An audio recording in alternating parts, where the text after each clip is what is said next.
بیٹا پیاسا ہے، تیرا بندہ ابراہیم اس کو تیرے سپرد کر کے گیا ہے، مجھے اور اس بچے کو تیرے سپرد کر کے گیا ہے۔ جب میں نے پوچھا کہ مجھے کس کے حوالے کر کے جا رہے ہو، کس کے حوالے، اِلَىٰ مَن تَتْرُكُونَا، ہمیں کس کے حوالے چھوڑ کے جا رہے ہو؟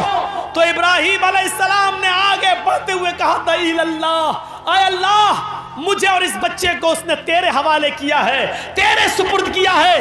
اس بچے کو پیاس کی شدت محسوس ہو رہی ہے، علاقے میں کہیں پانی نہیں ہے۔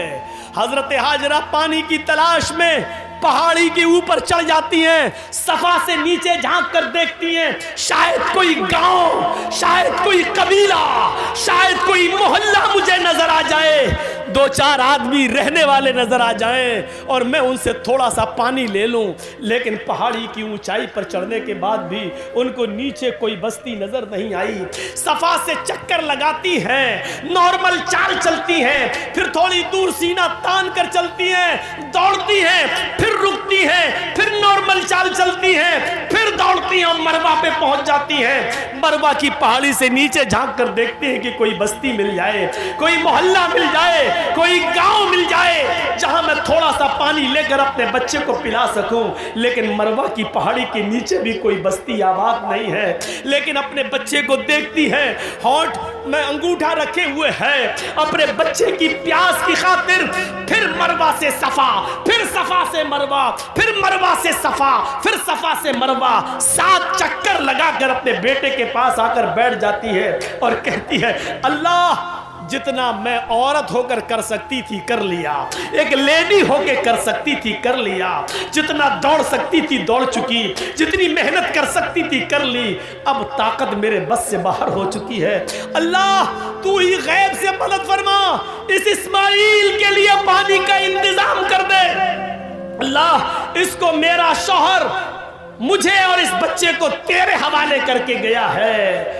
اللہ نے کہا جبریل کیا دیکھتے ہو، میری بندی نے مجھے پکارا ہے اور میرا بندہ ابراہیم میرے حوالے کر کے گیا ہے، میرے بھروسے پر چھوڑ کر گیا ہے اور میرے ہی راستے میں گیا ہے۔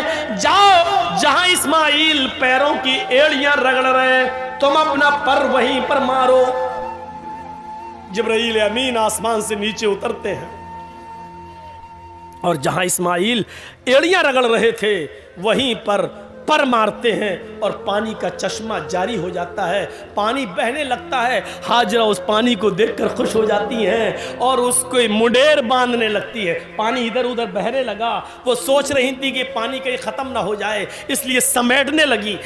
کتنا سمیٹیں گی، پانی کا چشمہ نکل رہا ہے، پانی ادھر ادھر ایسے سمیٹ رہی ہیں اور اب عبرانی زبان میں کہہ رہی ہیں زم زم، یہ عربی کا جملہ نہیں ہے، زم زم زم زم زم کا مطلب ہوتا رک رک، ٹھہر ٹھہر، کہاں جا رہا، رک، زم زم، بار بار کہہ رہی زم زم یعنی رک رک، زم زم ٹھہر ٹھہر، یہ بار بار کہہ رہی ہیں۔ لیکن پانی کہاں ٹھہرنے والا ہے، وہ سمیٹتی ہیں، پانی بہہ جاتا ہے۔ حضرت ہاجرہ مٹی سے ایک منڈیر باندھ دیتی ہیں تاکہ پانی ادھر ادھر نہ جائے، اسی میں جمع ہو جائے۔ میرے بھائیوں، اللہ کے نبی نے فرمایا اللہ ہاجرہ پر رحم فرمائے، اگر ہاجرہ نے اس پانی کی باؤنڈیشن نہ کی ہوتی، ہاجرہ نے اس پانی کی منڈیر نہ باندھی ہوتی، ہاجرہ نے اس پانی کو روکا نہ ہوتا تو اللہ اس پانی کو ساری دنیا میں پہنچا دیتا۔ اور جو چیز عام ہو جائے پھر اس کی قدر نہیں ہوتی۔ دیکھ رہے ہو نا، گنگا کا پانی ہر جگہ بہتا پھرتا، کوئی قدر ہے؟ جو چاہتا اس میں لیٹرین کر دیتا، جو چاہتا پیشاب کر دیتا ہے، جو چاہتا اس میں پائخانہ کر رہا ہے، جو چاہتا اس میں گندگی پھینک رہا۔ بار بار یوگی اور مودی سرکاروں کو لوگ للکار رہے ہیں، تم تو کہہ رہے تھے ہم گنگا کی صفائی کریں گے، آج تک گنگا کی صفائی نہیں ہوئی ہے، سرکاریں کٹگھرے میں کھڑی ہیں، گنگا کی صفائی نہیں ہو پا رہی ہے۔ اب اس پانی کی کوئی قدر نہیں، کیونکہ جو چیز عام ہو جاتی ہے اس کی کوئی قدر نہیں ہوتی ہے۔ آج زمزم کی قدر اس لیے ہے کیونکہ وہ عام نہیں ہوا ہے۔ حضرت ہاجرہ نے اس کی منڈیر باندھی۔ اب آپ کو جو بتانا چاہتا ہوں وہ یہ، ہاجرہ صفا سے مروہ تک جا رہی ہیں، کہیں کہیں سینہ تان کے جا رہی ہیں اور دوڑتی ہوئی جا رہی ہیں۔ ہر حاجی کو جہاں پہ ہاجرہ دوڑی تھیں، آج हाजरा की सुन्नत को ज़िंदा करना पड़ता है।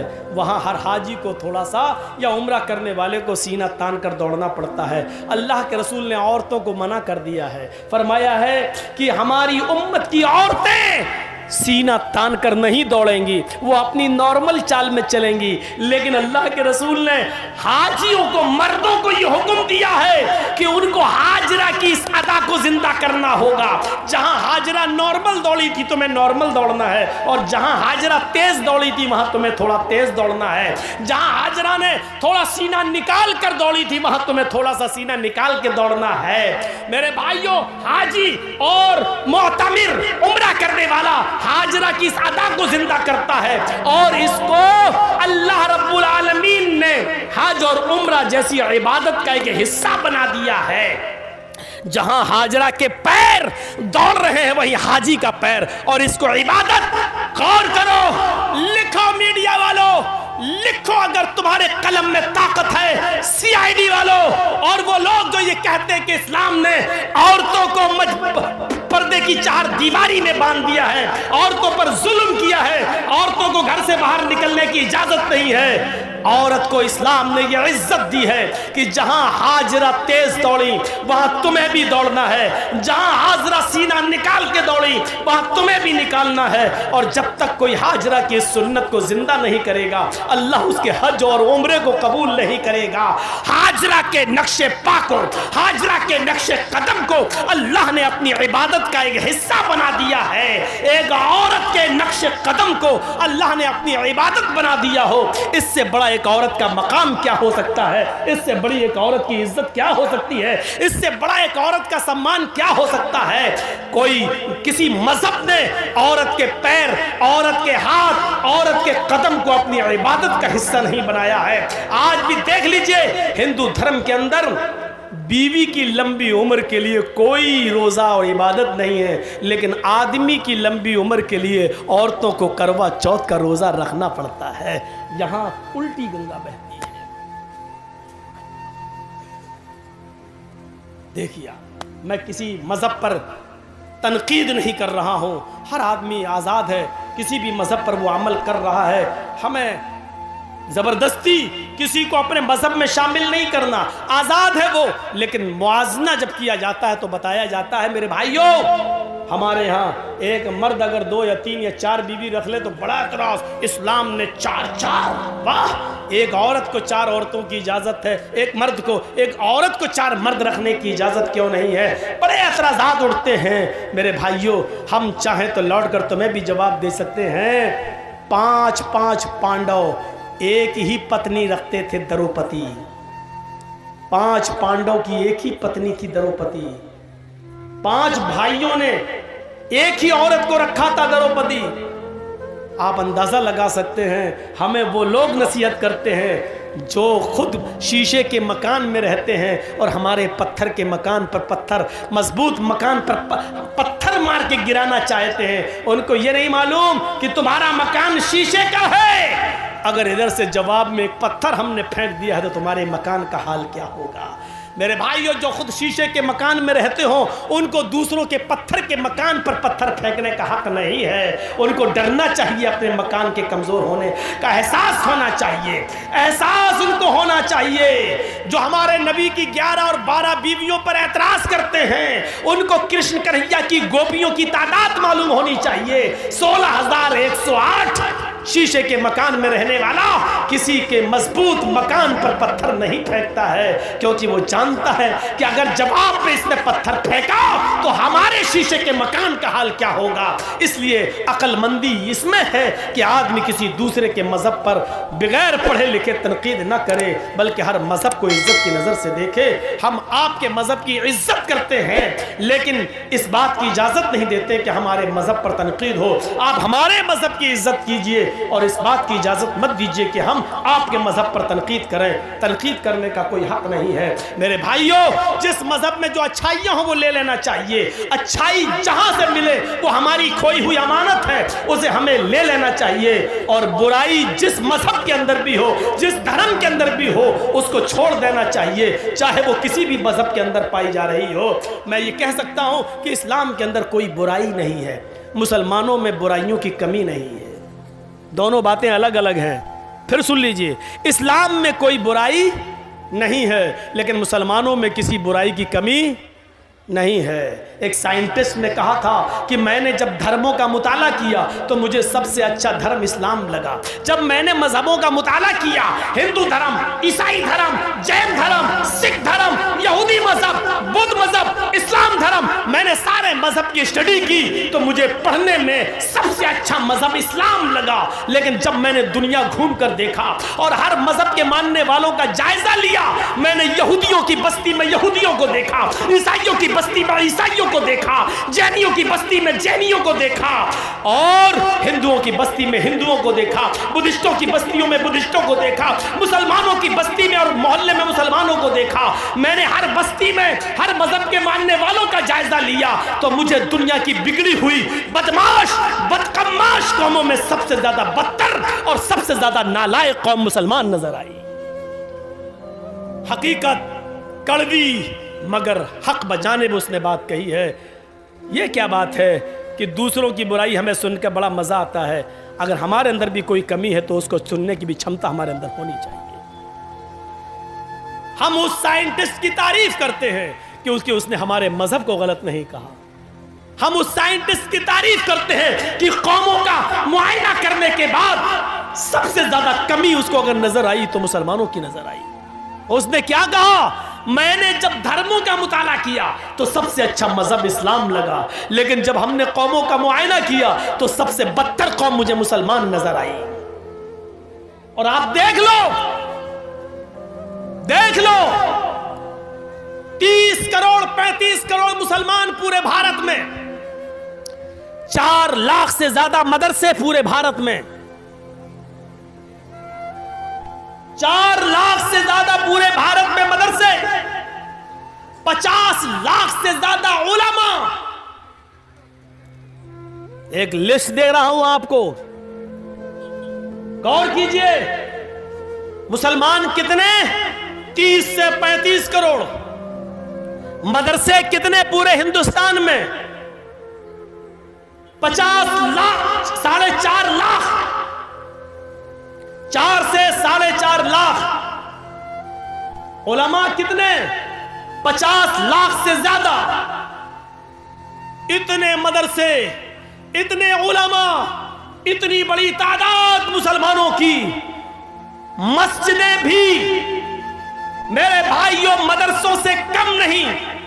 5 سے 6 لاکھ مسجدیں پورے ہندوستان کے اندر، لیکن نمازیوں کی تعداد پر آپ غور کریں گے تو صرف 2%. مسجدوں میں نماز پڑھنے والوں کی سنکھیا 2%. 100 میں صرف 2 آدمی، 2 مسلمان. غور کر رہے ہیں؟ 30 سے 35 کروڑ مسلمان، 4 سے 4.5 لاکھ مدرسے، 5 سے 6 لاکھ مسجدیں، 50 سے 60 لاکھ علماء. اتنی بڑی تعداد کے ہونے کے باوجود مسجدوں میں نماز پڑھنے والوں کا پرسنٹ 2%، جمعے میں 5%، عید اور بقرعید رمضان میں 10%. تھوڑا سا بڑھ جاتے ہیں. عید اور بقرعید میں یہ تعداد بڑھ کے 15 اور 20%. یہ 80% کہاں گئے؟ اور 5 وقت ہونے والی نماز میں 98% مسلمان کہاں؟ یہ محاسبہ کون کرے گا؟ یہ حساب کون کرے گا؟ تم اپنے بچوں سے ان کی پڑھائی لکھائی کا حساب نہیں کر پاتے ہو، نماز اور روزے کا حساب کیا کرو گے؟ اللہ کے رسول نے حساب کتاب بتایا تھا، جب تمہارا بچہ 7 سال کا ہو تو نماز پڑھنے کا حکم دو. ना पढ़े कोई बात नहीं, कभी पढ़ेगा कभी छोड़ेगा, लेकिन 10 साल का हो तो मार मार के नमाज पढ़ने ले जाओ। अगर नहीं पढ़ता तो मारो। नबी ने तरीका बताया था, नमाज पढ़ने के लिए आदत डलवाई थी और 10 साल के बाद मारने का हुक्म दिया था। लेकिन जब बाप ही नमाज नहीं पढ़ता तो वो अपने बच्चे को क्या मारेगा? हम तसव्वुर करें, गुस्सा आता है। मैं ये नहीं कहूंगा कि गुस्सा नहीं आना चाहिए, गुस्सा जिंदों को आता है, मुर्दों को नहीं। गुस्सा जिंदों को आता है, मुर्दों को नहीं। मैं बिल्कुल नहीं कहूंगा कि तुम्हें गुस्सा नहीं आना चाहिए, गुस्सा आना चाहिए, लेकिन गुस्सा कब आना चाहिए? कब? जब कोई जय श्री राम का नारा लगाए तो उसके जवाब में तुम अल्लाहु अकबर का नहीं। गुस्सा तब आना चाहिए जब आप अपने बेटे के हाथ में शराब की बोतल देखें। गुस्सा तब आना चाहिए जब रात के 12 बजे आपकी जवान बेटी बिस्तर पर लिहाफ और रजाई के अंदर मोबाइल चला रही है और फेसबुक चला रही है, एंड्रॉइड मोबाइल इस्तेमाल कर रही है। आपको गुस्सा आना चाहिए। आपको गुस्सा आना चाहिए कि आपकी बीवी पूरे दिन बाजार में शॉपिंग करती रही और शाम को घर आई। आपको गुस्सा आना चाहिए कि बेपर्दगी के साथ वो घर से निकली तो किसकी इजाजत लेके गई। आपको गुस्सा आना चाहिए कि आपकी बेटी स्कूल जाती है तो किसके साथ जाती है और किसके साथ आती है। उसके आने और ले जाने के लिए कौन, आपने किसको मुतय्यन किया है।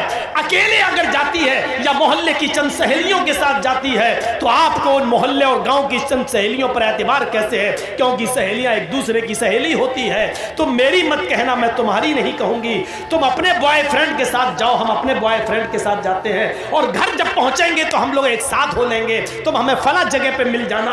आपने अपनी बेटी को गांव की चंद लड़कियों के साथ स्कूल जाने की इजाजत कैसे दे दी? और दे दी तो आपने उसका पीछा करके कभी देखा? कभी आपने पूछा कि स्कूल से ये लड़की कितने बजे गई, हमारे घर पे कब पहुंचती है? ये हिसाब किताब कौन करेगा? मुसलमानों, तुम हिसाब किताब करने वाली कौम हो। तुम बच्चों के लिए अगर बाप हो तो अपने बच्चों का हिसाब लो, शौहर हो तो अपनी बीवी का हिसाब लो, अगर भाई हो तो अपनी बहन का मुहासिबा करो। मुहासिबा जिंदे करते हैं, मुर्दों से हिसाब नहीं लिया जाता है। हिसाब जिंदों से तलब किया जाता है, मुर्दों से नहीं। तुम जिंदा कौम हो, हम तुमसे हिसाब ले सकते हैं। ये मदरसे में कितना चंदा हुआ है आपने दिया है, आप हिसाब लो मदरसा कमेटी से। मदरसे कमेटी के लोगों को बुरा नहीं मानना चाहिए, क्योंकि एक एक रुपया आपकी अमानत है, आपके बच्चों पर ही खर्च होगा। इसलिए हिसाब जिंदे लेते हैं, हिसाब जिंदे देते हैं।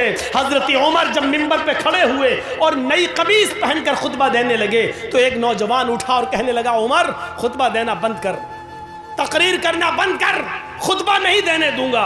हजरत उमर ने कहा, क्यों, वजह क्या है? कहा, पहले इस बात का हिसाब दो, ये नया कुर्ता तुम्हारे पास कहां से आया? तुम्हारी तनख्वाह बैतुल माल से इतनी नहीं है कि तुम नई कमीज सिला सको। आज नया कुर्ता तुम्हारे पास कहां से आया? हजरत उमर कहने लगे कि इसकी सफाई मेरा बेटा देगा। हजरत उमर फारूक का बेटा उठता है, सफाई पेश करता है कि बैतुल माल में जो चादरें आई थी वो सारे मुसलमानों में तकसीम होना थी। एक एक चादर सबको मिली, मेरे बाप को भी एक चादर मिली। मेरे बाप ने उसी चादर की कमीज बनवा ली है। नौजवान खड़ा होता और कहता, अमीरुल मोमिनीन, एक एक चादर सबको मिली थी, मुझे भी मिली थी। मैं दर्जी के पास गया था, टेलर के पास गया था, मैंने अपना माप दिया, उस चादर में मेरी कमीज नहीं बनी। तुम तो हमसे ज्यादा लंबे हो, हमसे ज्यादा चौड़े हो, हमसे ज्यादा लंबे चौड़े हो और मोटे तंदुरुस्त भी हो, फिर तुम्हारी एक चादर में कमीज कैसे बन गई? उनके बेटे ने खड़े होकर जवाब दिया, नौजवान, एक चादर मुझे भी मिली थी, सबको एक एक चादर मिली थी, मेरे बाप को भी मिली, मुझे भी मिली, सबको एक एक मिली तो उसमें मुझे भी मिली। मेरे बाप की अपनी चादर में जब कमीज नहीं बनी तो मैंने अपनी चादर भी अपने बाप को दे दी। मेरी और अपनी दोनों कमीजें मिलाकर मेरे बाप ने दोनों चादरें मिलाकर कमीज बना ली। नौजवान कहने लगा, बैठ गया, अमीरुल मोमिनीन, अब मुझे इत्मीनान हो गया, अब मैं सेटिस्फाई हो गया, अब आप खुतबा दीजिए। जिंदा लोग हिसाब लेते हैं और जिंदा लोग हिसाब देते हैं। ना हिसाब लेने पर गुस्सा होना चाहिए, ना हिसाब देने पर गुस्सा होना चाहिए। हिसाब जिंदे लेते हैं, हिसाब जिंदा देते हैं। गुस्सा जिंदों को आता है, मुर्दों को नहीं। हम नहीं कहते कि गुस्सा दबाओ, हम नहीं कहते कि गुस्से को तुम पी जाओ, हम कहते हैं गुस्सा उठाओ, गुस्सा उभारो, गुस्सा निकालो, भड़ास निकालो, लेकिन जायज जगह पर, नाजायज जगह पर नहीं। अल्लाह के नबी को भी गुस्सा आता था, और गुस्सा इतना आता था कि आपकी आंखें सुर्ख हो जाती थी और ऐसा लगता था जैसे किसी ने अनार का रस, अनार का जूस किसी ने नबी अकरम की आंखों में डाल दिया हो। इतना गुस्सा आता था जनाब मोहम्मद रसूलुल्लाह को, लेकिन नाजायज बात पर नहीं, जायज बात पर गुस्सा आता था। आज दुनिया की कौमें आज हमारा मजाक उड़ाती हैं और हम मुश्तइल हो जाते हैं। यहाँ गुस्सा नहीं आना चाहिए। मसलन अभी कुछ दिनों पहले एक आदमी ने इस्लाम को बहुत बदनाम किया, कुरान को लेकर बहुत बातें कही, हमारे नबी को लेकर बहुत बातें कही, लेकिन हम नहीं समझ पाए कि वो सारी बातें कहने के पीछे कौन है। हम नहीं समझ पाए, वो बातें कह नहीं रहा, उससे कहलवाई जा रही हैं, और कौन कहलवा रहा है ये भी मैं जानता हूं, लेकिन हम ना नाम ले रहे हैं, ना आपको बताना चाहते हैं और ना नाम लेना चाहते हैं। जब तक आप इन चैनलों पर पाबंदी नहीं लगाएंगे, हमने नाम लेना बंद कर दिया है, क्योंकि इन चैनल वालों ने मुझे कहीं का नहीं छोड़ा है। मेरे ऊपर इतने केस करवाए हैं, इतने केस करवाए हैं कि मैं जिंदगी में कभी इनको माफ नहीं कर सकता। मना करने के बावजूद इन्होंने वही चीजें डाली हैं जिन चीजों से मैंने इनको रोका था।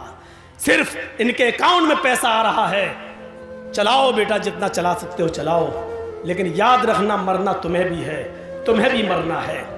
और मैंने अब ऐलान कर दिया है, अब जब भी कोई मुझसे जलसे की डेट लेगा तो मेरी पहली शर्त होगी कि कोई भी चैनल वाला नहीं आएगा। ये दिसंबर का महीना खत्म हो रहा है, 3-4 दिन और रह गए हैं। अब जनवरी में मेरा यहाँ कोई प्रोग्राम नहीं है, मैं बंबई जा रहा हूँ, और फरवरी से जितने भी प्रोग्राम होंगे सबके साथ ये शर्त लग चुकी है कि कोई चैनल वाला हमारे जलसे में नहीं आएगा। आएगा तो मैं नहीं आऊँगा। और धोखा एक बार दोगे, बार बार नहीं। जिस जलसे में मैंने किसी चैनल वाले को देख लिया, मैं जिसको बुलाऊंगा, जो मेरे लिए अच्छा होगा और मेरे कहने के मुताबिक जो स्पीच जो देता, उसको बस बुलाएंगे, किसी को नहीं बुलाएंगे। जो मेरे कहने पर चलेगा बस वही, और वो 1-2 आदमी है, इससे ज़्यादा मैं किसी को इजाज़त नहीं दूंगा। ये 1 फरवरी से मैं ये कानून नाफिज कर दिया हूँ। दिसंबर तक चूँकि दे चुका था प्रोग्राम, इसलिए मैं किसी को रोक नहीं पाया। याद रखिए, आज तक, आज की तारीख बता रहा हूँ, अब तो 26 हो गई, 25 तारीख को ये जलसा रखा था हमारे मुखिया जी ने। 25 तारीख मैं बता रहा हूं आपको, मैं आपके बिस्तर पर लेटा हूं मुखिया जी के घर, और जी हिंदुस्तान में आज भी मेरे बारे में चलाया गया है। आज भी जी हिंदुस्तान मुझे दिखा रहा है। आज भी उसने यही बिहार और बंगाल की तकरीरों की कटिंग आज भी उसने पेश की है। मैंने तुम्हारा सुअरपना देख लिया है।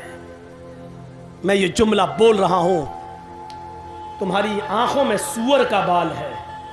बहुत अच्छी तरीके से मैं समझ गया हूं। इन चैनल वालों को मैं कभी माफ नहीं करूंगा। मेरे भाइयों, तकलीफ दिल से होती है। मना करने के बावजूद इन्होंने वही हरामीपना दिखाया है, वही हरामीपना। मुझे इनके माँ बाप से पूछना पड़ेगा, ये तुम्हारी औलाद दिन में पैदा हुई थी कि रात में? तुम्हारी भी बात मानती है कि नहीं मानती है, ये मुझे पूछना पड़ेगा इनके माँ बाप से। लगता है ये ज़रूर रात में पैदा हुए होंगे, क्योंकि रात में पैदा होने वाली अक्सर औलाद मैं कानून नहीं बता रहा हूँ, ना कोई मौलाना कौन सी हदीस में आया है, मैं बता नहीं रहा हूँ ना, आप ये पूछें, ये इनमें अक्सर रात में पैदा हुए होंगे। तो मेरे भाइयों, कहना तो बहुत कुछ चाहता हूँ, लेकिन छोड़ देता हूँ। गुस्सा तो बहुत है मेरे अंदर। फिर मैंने कहा था ना, गुस्सा जिंदों को आता है, मुर्दों को नहीं। मेरी इस बात को याद रखना। लेकिन वो गुस्सा अगर आया तो वो मेरा नाजायज़ गुस्सा हो जाएगा। उतना हमें नहीं बोलना था, इसलिए हम रोक रहे हैं अपने आप। चलिए, 1 फरवरी से तुम खुद ही रुक जाओगे। तो मेरे भाइयों, मैं यही कह रहा हूं कि अपना हिसाब करो, अपने बच्चों का हिसाब करो। पूछो, आज की नौजवान नस्ल, हमारी बेटियां, हमारी लड़कियां, आप बैठे हो, खामोश हो, सोचो क्या प्लानिंग हो रही है हमारी बेटियों के बारे में। कभी सोचा आपने ठंडे दिल से? कभी सोचा है आपने? सोचिए, मंसूबे क्या हो रहे हैं? غصہ آنا چاہیے لیکن جائز جگہ پر، ناجائز جگہ پر نہیں۔ ایک آدمی کو ساتھ ملا سرکار کا، گورنمنٹ کا، اور اس آدمی نے قرآن کا مذاق اڑایا، ہم نے اس کو ننگا کیا۔ ایک آدمی جے شری رام کے نعرے لگا کر ہمیں اکساتا ہے، ہمیں مشتعل کرتا ہے، اور ہم بھی اس کے جوش میں آ جاتے ہیں اور ہم بھی اس کے اپوزٹ دوسرے نعرے لگاتے ہیں۔ ارے یہی تو وہ چاہ رہا تھا، آپ نے جو چاہ رہا تھا آپ نے اس کے مقصد کو پورا کر دیا، آپ نے اس کے مقصد کو پورا کر دیا۔ آپ کو ایسا نہیں کرنا۔